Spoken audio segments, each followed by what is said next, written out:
Suzanne Collins has some crimes to answer for. I'll just let you know that up front.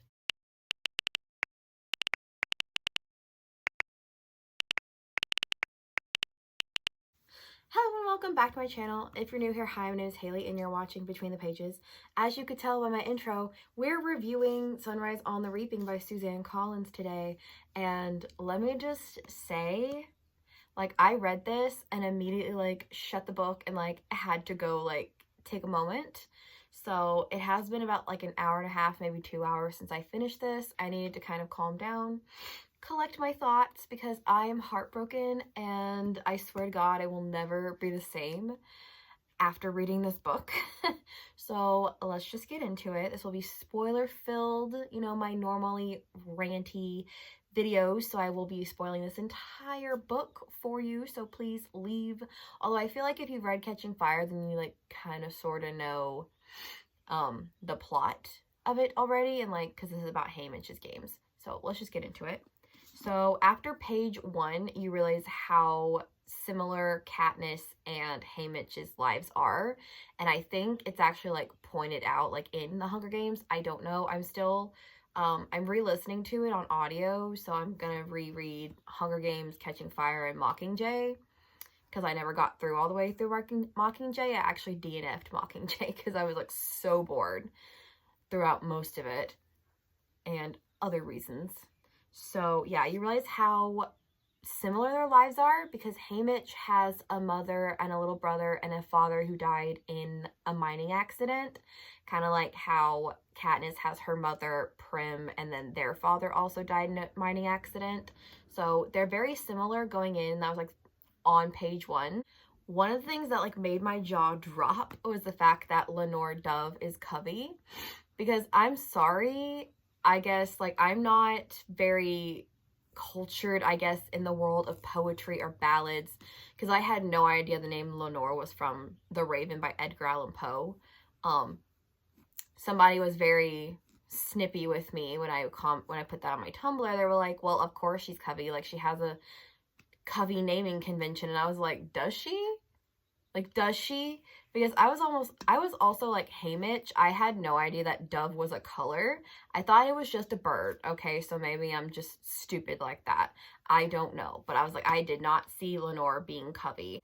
She's also mentioned as being a Baird, which means I watched a video. I'm pretty sure Lucy Gray is dead, but I was like, what if she came back to 12? But that wouldn't make any sense, because because Snow would eventually find out that Lucy Gray was alive and probably come and kill her and the rest of the Covey. So it has been put forward that her mother is Maud Ivory, because Maud Ivory is also in the Covey graveyard. And the other Covey member who's a Baird, I think her name is Barb. I don't know. It's been 5 years since I read Ballad of Songbirds and Snakes, because I read that as soon as it came out. So I do have a review up on my channel, but I don't know if I ever mentioned the Coveys' names. Another one that I actually had to look up was Tam Amber and Clerk Carmine, who are Lenore Dove's uncles. And they're also mentioned in Ballad of Songbirds and Snakes, because in Ballad of Songbirds and Snakes, Clerk Carmine, oh my goodness, is the one who says, you can take my paw, but his name's a mystery. So in the Ballad of Songbirds and Snakes movie, that's Tam Amber, I believe. And it's also implied that Tam Amber is the one that Prim got her goat from in the original trilogy, but that's not confirmed. It's not confirmed. That's purely a headcanon that I've been seeing floating around. So yeah, there are lots of different ties to the Covey in this book and Lucy Gray, and I loved that. Did I think it was kind of fan servicey? Maybe, because Katniss does mention in the Hunger Games, in the first or second chapter of what I've reread, that District 12 has only had 2 victors, Haymitch and another one that no one has ever talked about. So clearly District 12 knows that Lucy Gray won, but nobody talks about her, probably because of what happened with her and Snow. But who knows? Let me tell you, my jaw dropped when it was when Drusilla, which is she's the the escort for District 12 currently in this book. Effie does come in later, and we'll get to that. But Drusilla is the current escort. She's really mean to the tributes. And, like, Haymitch ends up being, like, sort of kind of reaped, but, like, not reaped at the same time.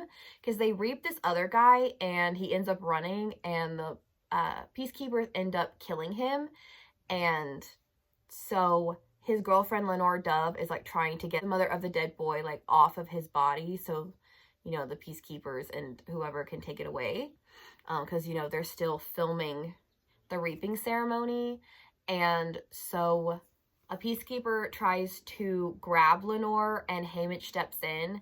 And that's kind of like how they end up reaping Haymitch, kind of like against his will. It was kind of illegal. And so they don't have any reaction shots of Haymitch and his little brother Sid, like, seeing him being reaped. So Drusilla's kind of like, I don't care what you do, Plutarch, just, like, get him off the ground and, like, film it so he can go. And I was like, Plutarch Heavensby? Like, Plutarch Heavensby is here? Because apparently he was a Capitol, like, cameraman before he became a head game maker. So I thought that was really cool. I was like, oh, that explains why Haymitch and Plutarch are, like, kind of like buddy-buddy in Catching Fire. You can tell that they know each other.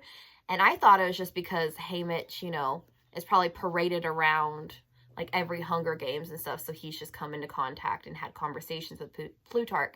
But Plutarch actually plays a bigger part in this book, and again, we'll talk about that when I get to it in my notes. There is a little bit of, like, singing. Like, it's mentioned that Lenore is singing, like, certain songs, and, like, Haymitch learns her poem, The Raven, and, like, kind of turns it into a song.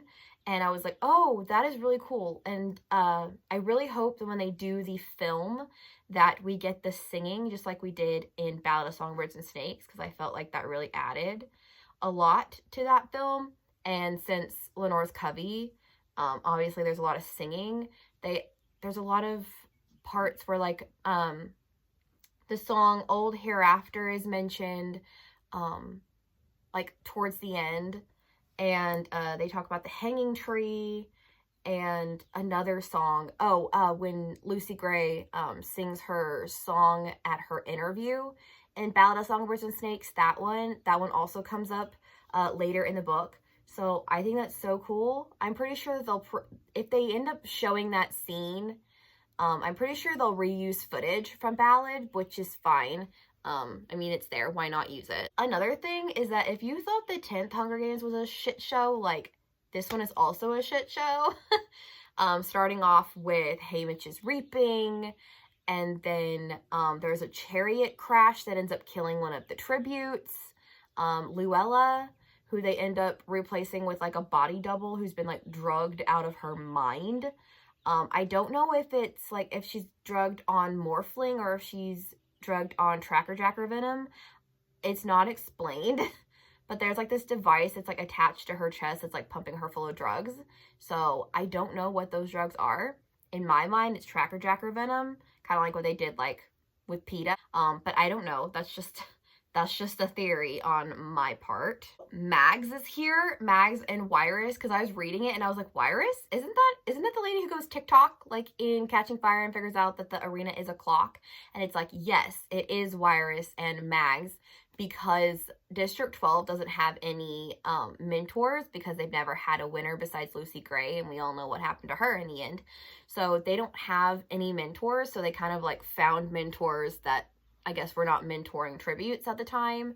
So we get Mags and we get Wyrus, which is really nice. Something ends up happening to them after Haymitch wins his games, which explains why they are the way that they are come Catching Fire, which happens, of course, like 25 years later, which would explain why they are in the state that they are when they go into the 75th Hunger Games. So yeah, I was excited to see Mags. I had a moment and I kind of, like, tearing up because I love Mags. She's one of my favorite, like, former victors, besides Finnick. Finnick's my boy. Would love to see his Hunger Games, just, like, as a fan service thing, just because I love Finnick so much. But I forgot, like, when I was reading Sunrise on the Reaping, I forgot how much I like Plutarch, and I'm like, I cannot wait to reread Catching Fire and Mockingjay, because I love Plutarch, and I love how Philip Seymour Hoffman like portrayed him in the films. I know that they're gonna have to recast everyone because they have to be younger than they are. But I'm curious to see who they'll get to play Plutarch, and I guess I'll just get to fall in love with him all over again. A really cool thing that also ties back to Catching Fire is that BT is here. BT was a victor of District 3, and he's the one who's basically responsible for blowing up the arena and catching fire. But here, he has kind of incited like a little, I guess, like a little mini rebellion against the Capitol. And so they decide to punish him by reaping his son Ampert into the 50th Hunger Games, which is heartbreaking, obviously, for a parent to have to mentor your child and then watch him die. But he basically ropes Haymitch into a plot to destroy the arena. So I thought it was really cool that this whole rebellion has been building since like the 50th Hunger Games, and it only like finally happened at the 75th Hunger Games. So it's been 25 years in the making. And also, while we're here, we're going to talk about this. This is a flint striker that was given to Haymitch by Lenore Dove before he goes into the Hunger Games. They don't take it off of him because they don't realize it's a flint striker. They think that it's his token from his district. And I just thought it was so cool because, like, as soon as I figured out it was a flint striker, I was like, oh, I see you, Suzanne Collins. I see you. I see what you've done. So the symbolism was not lost on me. So I thought it was cool that Haymitch was like the spark of the rebellion, and it didn't catch fire until Katniss, because Katniss was like the one who actually succeeded in defying the Capitol. Whereas it does not end well for Haymitch. We all know this. So I knew that going in. But I thought it was really cool how I was like, oh, okay. I see the symbolism of this now. It was really cool. Like I said, Effie is here. Effie steps in to dress the tributes before their interview with Caesar Flickerman, because Caesar Flickerman's here. Don't know if they're going to de-age Stanley Tucci for this role, or if they're going to completely recast for this role, or what they're going to do. I don't know if they're going to recast Effie, because Elizabeth Banks, there's no way that she'll be able to pull off, like, I don't know. They could use AI and everything to de-age them, but who knows at this point? There's been no casting. I'm keeping an eye on casting. We'll be doing the whole thing like I did last time with Battle of Songbirds and Snakes. We'll talk casting. I will review teaser trailers, pre-production stills, and stuff like that. We just don't have anything right now because it's just now been announced along with when the book was announced in October, November of last year. It was towards the end of the year. But yeah, Effie's here. I really like Effie. I was like, oh my God, Effie's here. I love Effie. So it's really fun going back to read like through the books and like seeing her character, knowing what kind of back story that she has with and history she has with Haymitch. So yeah, it just brings on a total different understanding of their relationship, and I just think that's really cool. And also, Effie and Haymitch are like kind of cute together. They have so many cute moments together in this book that I was like, because like prior to this, I was like, I really don't understand Effie and Haymitch shippers. I don't get it. It doesn't make sense to me. I'm like, they're not a couple. There's like no romantic tension like between them at all. But like reading this book, like they have so many cute moments, especially right before Haymitch goes into the arena and he's like begging Effie to give his token to Lenore should he not come out of the Hunger Games. And she's like, I'll do anything. I will do anything to make sure that this gets to your girl. I will make sure it gets to her. I promise, Haymitch. And they have like a really cute moment before he like goes up into the tube. And I was like, okay. I see you, Effie and Haymitch shippers. I see you and I recognize you. And so, yeah, I was like, okay, I see it now. I got about 78 pages from the end, and I was like, oh. And they got to the edge of the arena, Maisley and Haymitch, and I was like, oh, this is not going to end well. This is not going to go well. Because I'm one of those people who, like, I love the Hunger Games, so I knew, like, kind of what was going to happen going in. So I knew Maisley was going to die, and I was just like, I was not ready for it. And I knew that, like, after Maisley dies, then he gets hunted down by the girl from 1, Silka, and they kind of have their thing, and then, you know, the axe bounces off the force field, hits her in the head, he ends up winning, and I was like, oh no, I'm not ready for this, because, like I said, I love the Hunger Games. I have watched that fan film that's, like, about the second quarter quell, so I kind of knew what happened, and I was like, I'm not ready for this, because I know how Haymitch's story ends, and I was just, like, emotionally unready for that to happen. And then it happens. Haymitch's family is killed. He basically gets off the train at the train station in 12. He's walking through District 12. He starts running because he's like, and within the hour, I'll be in Ma's arms and I'll have my little brother Sid and we'll be all happy together and nothing bad's gonna happen. And he starts running and he realizes there's smoke. And he's like, that can't be my house. And as he gets closer, he's like, that is my house. And it was just heartbreaking because he's like screaming, like, let me go, let me die with him. And his best friends, Burdock and Blair. Burdock is Katniss's father, so it's Burdock Everdeen. I don't remember if Blair's mentioned if he has a last name. I'll have to look it up. It'd be ironic if it was like Gail's dad, but I have no idea. I don't remember if his last name's ever specified, so I will have to look that up during the editing part of this, and if I can find his last name, I will put it right here. Another thing, during Haymitch's Hunger Games, like, reaping, you also get a kind of a nod to PETA. His father, Otho Malark, is, like, mentioned as, like, being this really beefy, like, baker's boy, and I was like, oh, okay, that's nice. We also meet Katniss's mother, Astrid March, so she actually has a name. I don't remember if her name's ever specified in the book. Again, it's been a while since I've read these books. Because I started reading The Hunger Games in 2010, 2011, when the first movie came out, and that's, like, when I really got into The Hunger Games and everything. So I don't know if her name is ever mentioned in the books. If it is, I'm sorry. Again, it's been a while. I probably should have reread those before I read Sunrise on the Reaping, but, like, I could not wait for it to come out. So I didn't reread anything. I'm now doing a reread now. So excuse me if I'm wrong about that.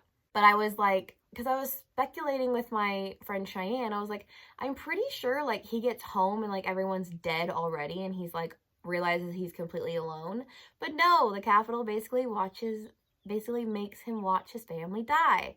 And then he meets up with Lenore and he feeds her a gumdrop that's poisoned, that he doesn't realize is poisoned because it doesn't look like the candy bag that he left with his little brother to give to Lenore. That's from the Donner's candy shop. And I about lost it because I was like, no, please God, no. Like, because, like, what I did was, like, I realized that, like, they were together, and so what I did is I flipped the page and, like, realized that Lenore was gonna die anyway, and I was like, okay. So I flipped back and actually read through the whole entire thing, and I was heartbroken. So heartbroken. Oh my God. I was, like, reeling. Like, it was one of those, like, my heart was thumping in my chest because I was like, no, oh no, oh my God, oh my God, oh my God, it's happening, oh my God, oh my God. And I was like, you mean to tell me that I have to watch this happen on screen and traumatize myself all over again? Like, excuse me? Will I go and traumatize myself again? Yes, I will. Just like when I went and saw Ballad of Songbirds and Snakes and watched it unfold on the big screen.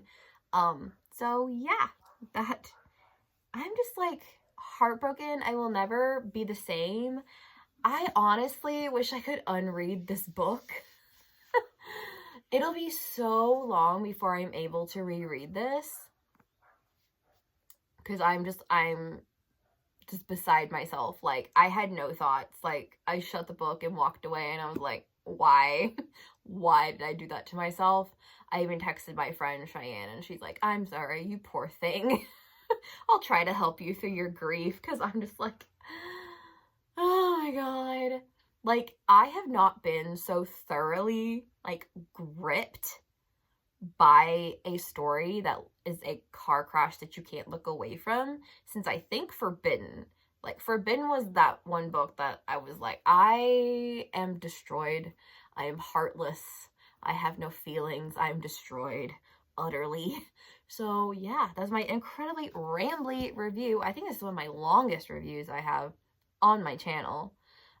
But yeah, that was my review for Sunrise on the Reaping. Have you read it? Are you completely destroyed like I am? Please let me know. I need someone to commiserate with. I will leave a video that's more of like an analytical video below for you to go watch. I just watched it and it's like, it's very good. Like, I was like, she analyzes things deeper than I can because I am not really an analytical person when it comes to books. I am now, but when I was reading these books the first time, I was not. So, yeah, I guess I will see you guys later. Bye!